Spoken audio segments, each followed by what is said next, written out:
जरूरी सूचना है आप सभी स्टूडेंट्स के लिए। स्टडी फॉर सिविल सर्विसेज का Android app Google play store में आ चुका है, उसको प्लीज तुरंत इंस्टॉल कर लीजिए। और अगर आप स्टडी फॉर सिविल सर्विसेज के सिर्फ ऐप से कोई भी कोर्स, कोई भी पीडीएफ परचेस करते हैं तो उसमें अप्लाई कूपन, अगर आप ज्ञान सर जो है आप उसमें अप्लाई करते हैं, ये कूपन कोड है, तो उसमें 20% फीस तुरंत माफ हो जाएगी, मतलब 20% डिस्काउंट तुरंत उसमें लग जाएगा। ज्ञान सर लिखना है, नॉर्मली ज्ञान सर स्मॉल लेटर में है सब कुछ, कोई स्पेस नहीं, कोई कॉलम नहीं, सिर्फ ज्ञान सर, GYANSIR। इस तरह से अगर कूपन कोड लगाते हैं आप ऐप में बाई करने से पहले, जो अप्लाई कूपन वाले में आता है, तो 20% का डिस्काउंट तुरंत मिलेगा। वीडियो देखिए। नमस्कार दोस्तों, बिहार बीसीएस के एक और PYQ लेक्चर में आपका स्वागत है। हम लोग पॉलिटी के PYQ कर रहे हैं। आज इसका ये तीसरा वीडियो होगा, तो लगातार इसको आप फॉलो करेंगे तो आपकी बहुत हेल्प होगी पॉलिटी के रिवीजन के लिए। ठीक है, तो चलिए आज का लेक्चर शुरू होगा क्वेश्चन नंबर 41 से। क्वेश्चन 41 कह रहा है, राष्ट्रपति के अध्यादेश निर्गत करने की शक्ति किस में दी हुई है? भारत सरकार अधिनियम 1919, मतलब किससे प्रेरित है जो हमने ली है? भारत सरकार अधिनियम 1935, 1909 या 1947? तो काफ़ी आसान प्रश्न है। आपको पता होगा जो ऑर्डिनल मेकिंग पावर है प्रेसिडेंट की, वो हमने भारत सरकार अधिनियम या गवर्नमेंट ऑफ इंडिया एक्ट 1935 से लिया हुआ है। ठीक है, अगला, एक संघीय व्यवस्था और केंद्र में द्वैध शासन भारत में लागू किया गया था। तो आपको पता होगा केंद्र में द्वैध शासन आया था भारत सरकार अधिनियम 1935 से, और प्रांतों में द्वैध शासन आया था भारत सरकार अधिनियम 1919 से। ठीक है, दोनों ही महत्वपूर्ण है आपके एग्जाम के लिए। अगला, अखिल भारतीय महासंघ स्थापित करने का प्रावधान शामिल किया गया था किसमें? भारत सरकार अधिनियम 1935, अगस्त प्रस्ताव 1940, भारत सरकार अधिनियम 1919 या कैबिनेट मिशन प्रस्ताव 1946? तो ये अखिल भारतीय महासंघ स्थापित हुआ था भारत सरकार अधिनियम 1935 से। ठीक है, क्वेश्चन 44, 1935 के अधिनियम द्वारा स्थापित संघ में अवशेष शक्तियाँ किसको दी गई थी? संघीय विधान पालिका को, प्रांतीय विधानमंडल को, गवर्नर जनरल को या प्रांतीय गवर्नर जनरल को? तो इसका सही उत्तर क्या हो जाएगा? Governor general. ठीक है, किसको दी गई थी अवशेष शक्तियाँ? गवर्नर जनरल को। अगला प्रश्न कह रहे हैं, निम्नलिखित में से कौन सा एक भारत शासन अधिनियम 1935 में स्वीकार किया हुआ महत्वपूर्ण और स्थायी अवयव नहीं है? देश के लिए लिखित संविधान, विधानमंडल के निर्वाचित एवं जवाबदेह प्रतिनिधि, एक संघ की योजना पर विचार, या विधानमंडल के लिए सरकारी सदस्यों का समावेशित किया जाना? तो आपको पता है लिखित संविधान जो है ये फिर अगस्त प्रस्ताव के बाद कैबिनेट मिशन वगैरह आएगा उसमें आएगा। ठीक है, तो ये नहीं होगा ऑप्शन, ये गलत हो जाएगा इसका। ठीक है, अगला प्रश्न देखते हैं दोस्तों। अगला प्रश्न कह रहा है, निम्नलिखित अधिनियमों में से किस अधिनियम के फलस्वरूप बर्मा भारत से अलग हुआ था? म्यांमार की बात कर रहे हैं ना, बर्मा भारत से कौन से अधिनियम से हुआ था? तो गवर्नमेंट ऑफ इंडिया एक्ट 1935 के थ्रू बर्मा भारत से अलग हुआ था। दोस्तों, अगर आप बिहार PCS के लिए टेस्ट सीरीज ढूंढ रहे हैं एकदम प्रोडक्टिव आपके रिवीजन के लिए, तो हमारे SCS के ऐप को ज़रूर देखिए एक बार।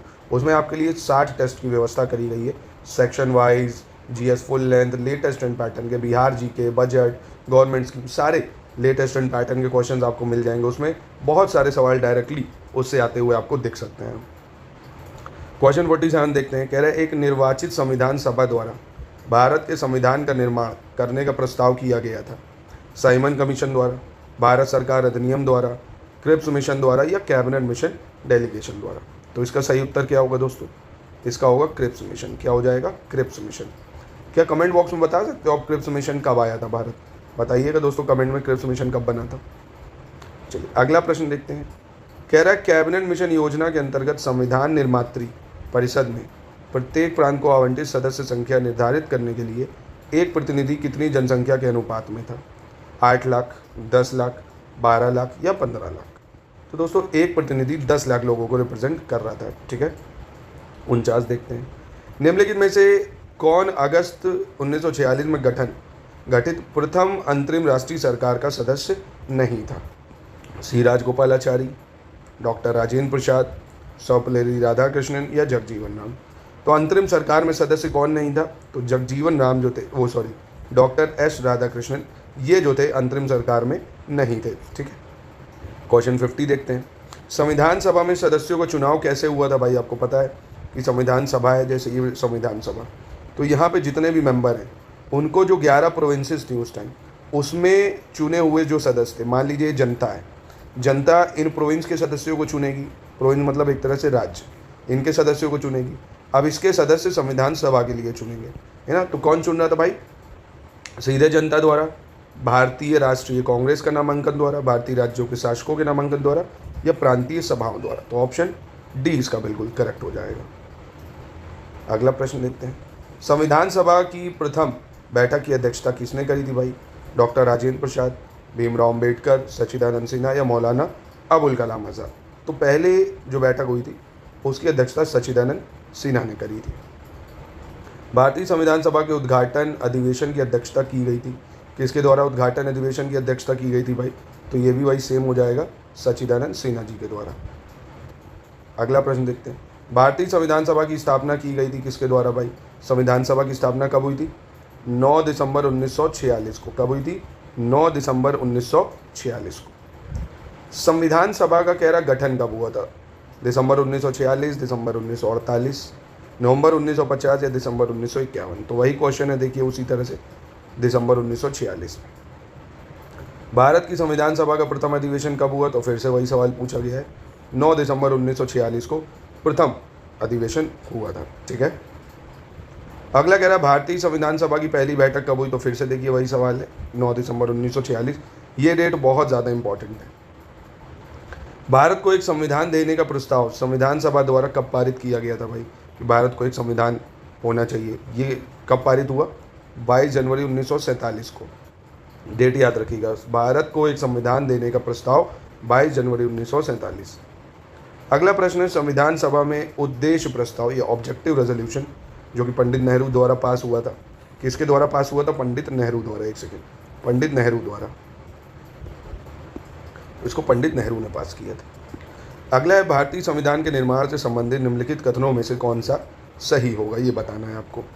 पंडित नेहरू के उद्देश्य प्रस्ताव का जो संविधान सभा द्वारा स्वीकार किया गया था, संविधान के असर पर निर्माण था, बिल्कुल था भाई, वही चीज़ें हमारे प्रस्तावना या प्रियम्बल में दी गई हैं। उद्देशिका बहुत महत्वपूर्ण उद्देश्यों की पूर्ति करती है। संविधान को भारत के लोगों ने आदेशित किया है और राज्य के मुखिया के लोग प्रत्यक्ष रूप से निर्वाचित करते हैं।